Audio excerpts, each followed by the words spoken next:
கொடிகளை பார்த்தீங்கன்னா அந்த இலைகள் காத்தடிக்கும் போது என்ன செய்யுது தெரியுமா? என்ன செய்யுது? ஆடுது.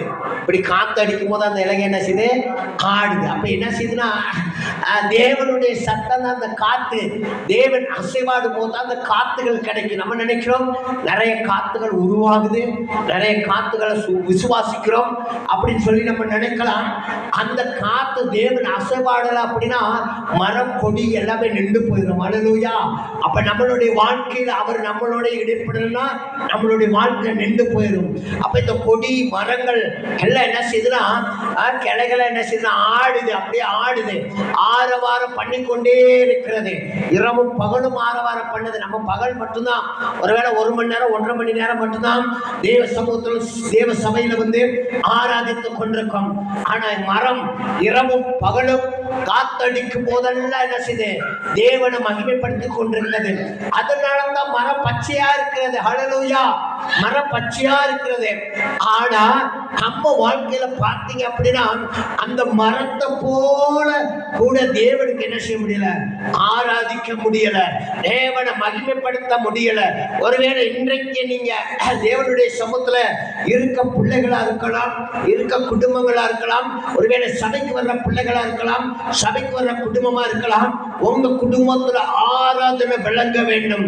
எந்த நேரமும் கர்த்தரை துதிக்க வேண்டும். எந்த நேரமும் தேவ சமூகத்துல என்ன செய்யணும்? அவரை மகிமைப்படுத்திக் கொண்டே இருக்க வேண்டும்.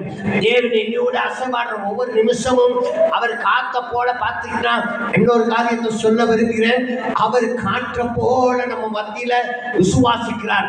காத்து நீங்க எப்படி விசுவாசிக்கிறீங்களோ அதே போல ஆண்டவராக இயேசு கிறிஸ்து காற்றை விசுவாசிக்கிறோம். ஆண்டவரை விசுவாசிப்பது போல நம்ம வாழ்க்கையில விசுவாசம் இருக்க வேண்டும். அவர் காற்று போல நமக்கு நம்மளை விசுவாசிக்க பண்றார். அல்லேலூயா. ஒருவேளை சொல்லுவாங்க உலகத்துல காத்து நின்றா மூச்சு நின்று போயிருமா? என்னமா? காத்து நின்றா மனுஷனோட மூச்சு நின்று போகுமா? இன்றைக்கு ஆண்டவராக இயேசு கிறிஸ்து சொல்றார், நம்ம வாழ்க்கையில மறுபடியும் ஆண்டவருடைய சமூகத்துல நிக்கணும், மூச்சாக வாழணும், கர்த்தருக்காக ஒப்பு கொடுக்கணும். அப்படின்னா தேவனுடைய விசுவாசம் அந்த மூச்சுக்காக நம்ம வாழ வேண்டும். அல்லேலூயா. ஆண்டவருடைய மூச்சியை நிரந்தரமா பெற்றுக்கொள்ற பிள்ளைகளாக இருக்க வேண்டும். நிரந்தரமா சுதந்திரிக்கிற பிள்ளைகளாக இருக்க வேண்டும். நிரந்தரமா அவரோட பங்கிடுற பிள்ளைகளாக இருக்க வேண்டும். நிரந்தரமா அவருக்கும் நமக்கும் ஒரு துணை ஏற்படுத்தி கொள்ள வேண்டும். நமக்கும் அவருக்கும் ஒரு வழி ஆயத்தம் பண்ணி கொள்ள வேண்டும்.